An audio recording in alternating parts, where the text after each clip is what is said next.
Welcome back. Today I'll be sharing with you Metaverse Investing Part 2. This is for people kind of getting used to this overall investment narrative. They see the catalysts like Facebook changing their name to Meta. They see all these massive companies kind of getting in this space, getting in with blockchain technology and seeing the benefits here. Because really my overall thesis I broke down in that Part 1 of this series when I went over Decentraland Mana versus Facebook. Right here you can check that out. It's just Metaverse Investing Part 1. And basically I broke down, why, we've been talking about this project for a while on this channel and why it really went parabolic from when we started talking about it to up here, these crazy catalysts, mainly because of Facebook kind of changing this. And that drew a lot of attention because Facebook has that massive network effect and kind of mass adoption to the metaverse. And with this, people get confused in the metaverse and they go, okay, should I just be investing in, tech companies that are building metaverse type things like Meta now, or should I be more looking at kind of alternatives in the blockchain space that are native here? Because we also see some confusing things, and I'll be getting into more of these individual projects throughout this video. I just kind of want to share with you some news right here, but this is also kind of interesting where we see some of these things like virtual land sales in the metaverse dominating NFT sales, where NFT sales were kind of in the limelight for a while. We also see things like this where, there's these kind of traditional gaming companies trying to get in the metaverse and selling NFTs, but not doing it quality over quantity. They're just kind of like copying and pasting kind of a traditional idea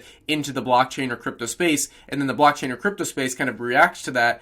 And Ubisoft is like, what the heck? We're this traditional gaming company. We made kind of classic games like Assassin's Creed. And now they're trying to get into the crypto market. But there's this massive kind of dislike against them because they're not native, right? So that's kind of the whole idea with this video is I'm going to basically be breaking this down so you guys don't get too confused of what's going on here into kind of four main categories. So right off the bat, to kind of just so you understand these in general, I'll go pretty slow here. In the beginning, I'll be going over kind of centralized companies. So these are things where you could actually invest via like just getting equity in the company, so via stock. And with these kind of three that I'm going to be talking about, they're more kind of like hardware, right? So if you're looking at the future of electric vehicles and you're going, okay, what's the number one thing, no matter what company wins out in the end, what are they all going to need? Well, they're all going to need the commodities that go into the electric vehicle batteries. Those are things like lithium, cobalt, copper, nickel. These are things that are actually very, very important there. And if we're looking at the metaverse space, if we're looking at, okay, if your sole focus is this metaverse like crypto gaming project winning out versus you don't have the overall context of, okay, what is going to power the metaverse, right? What's going to actually have this thing run? If we're looking at hardware here, things like NVIDIA. So they talk about the Omniverse. That's kind of like their whole idea. Now, yes, this company has a massive market cap. This would be something that you take a bit more passively. But when I'm looking at my portfolio, I like to diversify risks, right? So NVIDIA isn't, if the metaverse doesn't play out in the next 5 years, and this is more of a 10, 15-year thing, which I don't think it will be, I think Facebook's change really is going to accelerate a lot of this, and more players are going to start getting into this because it really creates a whole nother economy. And as we see, these play-to-earn games, actually, some people around the world, it replaces their full-time income. So in places like the Philippines, people are playing these play-to-earn games, and basically it's replacing their overall salary. It's pretty crazy to see, and I think as we kind of move more towards this digital economy, which we're already in, we just don't have it as the metaverse right now. That's not how we see it. We just kind of have this weird split in society right now where people, like, you go out to a restaurant and you see people on their phones, which I always hate. Like, it's always bothers me when I see people doing this, but they're kind of just living in a digital world. Like they're in one physical place, but they're all over. And that's kind of the whole idea behind the metaverse is it's not something that you can turn on or turn off.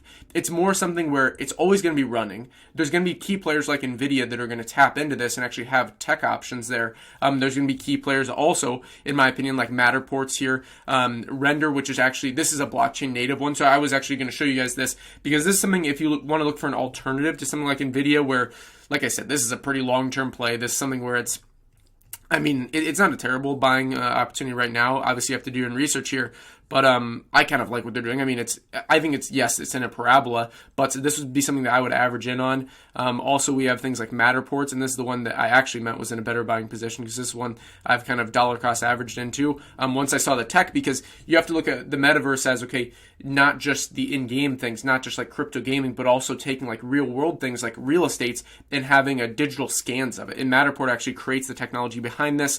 I think they're a great company. I actually own one of the Matterport camera cameras. This is what I was supposed to be looking at. So you can see they even added this tech for phones, which is fascinating. But things like this, like when you're able to do that, and like you're able to invite someone into your, instead of a Zoom meeting, you're all actually in the same room, and it's maybe the office that you've done a 3D scan in, or like that's just I was literally just there. This is crazy. So on my screen, this whole thing of Egypt, wow.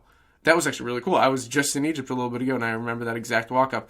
But that's the whole idea, right? So you don't have to physically be there. You can see the digital render and then actually go there. And this is another, obviously, centralized company. So if you're looking at kind of crypto-native companies, that's where I'll talk about this more like different options. Maybe I'll do a video where it's like Matterport versus a crypto or blockchain-native company later on in the series. But these kind of initial videos are to kind of break down this overall thesis around kind of these 4 categories. So remember that first category I was talking about, kind of these centralized companies building the hardware here. Then the second category is more of the platform-based plays, and these are crypto-native, more platform-based plays. So Meta is obviously a platform, but this is a centralized company, so it's kind of in that first pillar. And then as we move here, this is something you can't ignore. When you see over $106 million in virtual land sales last week, Sandbox is taking a massive lead. Pretty crazy here. So Decentraland, this is one of those platforms that I was talking about. So this is one where instead of betting on an individual game, which is kind of that third category, where you're looking more at like in-game currencies and kind of the overall in-game economy, here with the platform plays, where Decentraland Mana is more, it's almost like a digital real estate company, which is kind of interesting. Same with the Sandbox, is they're selling actual space in the metaverse, which is kind of interesting. But also it's more of a long-form conversation because it's hard to have like a fixed cap on like if there's just abundant real estate and there was no end to the earth, the real estate values would be a lot different. And that's kind of my concern here with some of these, with Decentraland Mana and Sandbox, is yes, there's scarcity and there's FOMO if there's like one hot space, maybe I don't know, like Snoop Dogg's space in the metaverse, and you want to get that, but that's only such a fixed supply when we have kind of abundance in the metaverse. So it's another long form conversation, but I hope you understand the overall kind of thought process here is we have those centralized companies, those kind of more hardware based companies like Nvidia, like Meta, like Matterports, and then we're moving into more platform based plays here. These are just options. Obviously, these are a bit more larger cap, but then we look at something like Gala Games, which is also a platform. This is actually a gaming company where they're producing multiple games. Whereas like Sandbox and Decentraland, the way that I look at it is they're a platform and other people are building on top of that. They're building their own games, but something like Gala Games, they're developing their own games, and you can still invest in it as kind of a crypto company. And most of these are in a bit of a pullback. Also here, now we're kind of moving into, so those were the platforms, and now actual games in and of themselves, if they get that network adoption, if they kind of get that mass adoption, these are going to be good options. But before we get into this, I did want to mention today's sponsor, which is Apollo FinTech. So they're developing the world, shaping solutions for a global economy. I made a review video on them. They're my partners. I really, really love what they're doing. I kind of talk about it in that full video, how I really enjoy emerging markets. I talk a lot about emerging market equities on this channel, including commodities, and they kind of bridge this in the blockchain space. So, they have a ton of different things like GSX, so gold secured currency. They also have Apollo currency, which is quite interesting. So that's kind of their own native currency. And we could see a lot of this doing really well in places that they're kind of influencing around Africa. The CEO, Stephen McCullough, has done incredible things in Africa. I talked about it more in that video, but I highly recommend you check out what they're doing. World's fastest cryptocurrency. What they're building is really interesting because they're actually building solutions for governments all around the world to kind of get on this this kind of trend of blockchain technology and having it from a third party versus like some bureaucratic government system where they have to scramble and kind of build all new technology around this. They kind of provide a solution here. So I find this a very, very interesting play, and it kind of fits in with the metaverse as well because they're kind of helping they're kind of onboarding governments to what's going on here, and governments are very, very slow moving things. I think it'll be the businesses first, really the individuals first, then the businesses, and then kind of governments and more traditional companies. So returning back here, as I was talking about, we see individual gaming platforms, which really aren't even platforms. They're really just a gaming project. So things like DeFi Horse raises $5 million in a private round. Things like Axie Infinity. In my opinion, this is my least favorite out of all the things. I do like Illuvium. This is one that, if I had to bet on one, DeFi gaming, this is one that I really, really like because it's all based in ETH. and you can actually get started for free, which is huge. So someone could potentially build up a lot of wealth in actually kind of dollar cost average into ETH, like Ethereum, versus dollar cost averaging into something like Axie, where it's AXS is the currency. And I don't know. Like, personally, I don't know a lot about the gaming space. I don't really play video games, but this is not something that I would necessarily play. So if I'm looking at it just from the user perspective, it doesn't seem that interesting to me. I think there will be better versions of this. I think something more like a complex game like Assassin's Creed or Skyrim could be more interesting. That's why Illuvium's kind of interesting, since it's like kind of a battler game. It's a lower market cap, so below $1 billion.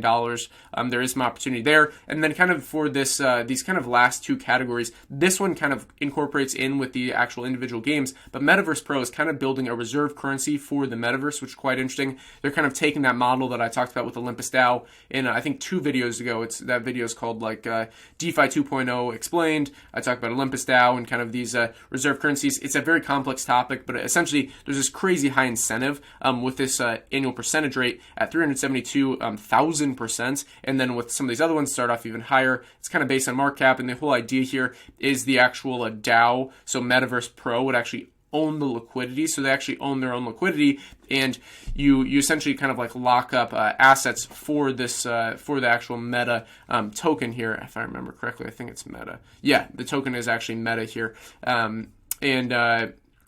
and you lock it up. So it's kind of like taking the overall central banking system and kind of putting it in the blockchain space. And they're planning on doing this for the just for the metaverse in general, which I think is quite interesting. I also think it's interesting to kind of look at, or at least follow the trends on how are people paying in the games? How are people getting paid? What's going on here? Pay attention to those interesting trends, because then you'll kind of be ahead of the pack. And then the last thing here is with all of this, kind of the in-game items, NFTs, so things like smart NFTs. Now, Altura, this one that I'm going to talk about, I think is an example of it. I'm not saying this is a necessarily good investment. Obviously, with everything I talk about in this video, you have to do your own research. You have to understand what you're doing. But I do think this is interesting. This guy, like Kale Abe, I think, who got started off in Amazon, like FBA stuff. I remember I used to always see his ads because I got started personally like doing e-commerce. I never really did the FBA thing with Amazon, but now he's gotten into the crypto space. He pumped the crap out of this. Now it's dumping a little bit. I think the guy has a lot of energy. I think his videos are interesting. I don't necessarily watch all of them, but I know this is a project that he's like incorporated with, and I know that what they're building is kind of interesting with games, because if you're looking at NFTs, again, the problem that I always have is the supply issue, because you can really create a ton, but when you have a hard cap on things, or you have kind of a smart contract rules based around NFTs, and they advance, with the game, or maybe you switch them from one game to another, and they kind of are in a different skin. That's kind of what Altura is doing. I do find it interesting. Then lastly here, I did want to just mention this.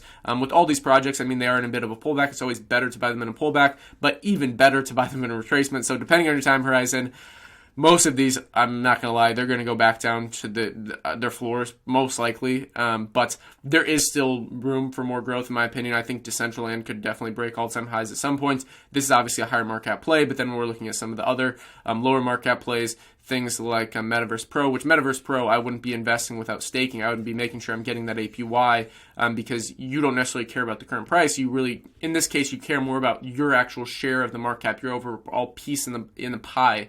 That's much more important. So that's basically all for this video. Just kind of recap things.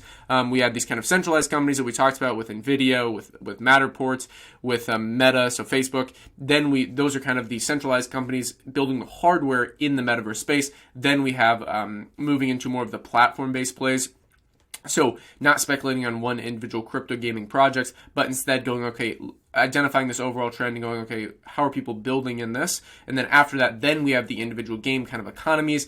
Inside that category, we have things like Metaverse Pro, where we're building the actual currencies in these economies and looking at kind of key infrastructure plays within those in-game economies. And then another thing with that is the NFTs that will actually interact in the metaverse. They won't just be in-game items. That was just an example of it. But with the NFTs, I think I'll probably do a detailed video, kind of my thoughts around NFTs, this kind of issue with supply, how people are doing it, and kind of just a bird's eye view of what's going on in the space. I hope you guys enjoyed this video. I will be making much more videos kind of moving forward. Let me know if you like this audio quality versus just the computer, because I just use a MacBook Pro, very simple setup. I'm normally traveling a lot, but I am back in the U.S. for the holidays. After this, I'll be heading to South America. But right now, I'm testing out this Yeti mic, and I like it. It's relatively expensive. I mean, I'm just curious on the overall audio quality. So if anyone made it through this far in the video, I really appreciate you. Like like the video, subscribe to the channel, hit the notification bell to stay up to date. Let me know about the audio. Also, if you have any questions, any comments, let me know down below in the comment section, or the Telegram group. You can reach out to us there. As always, invest global, and until next time.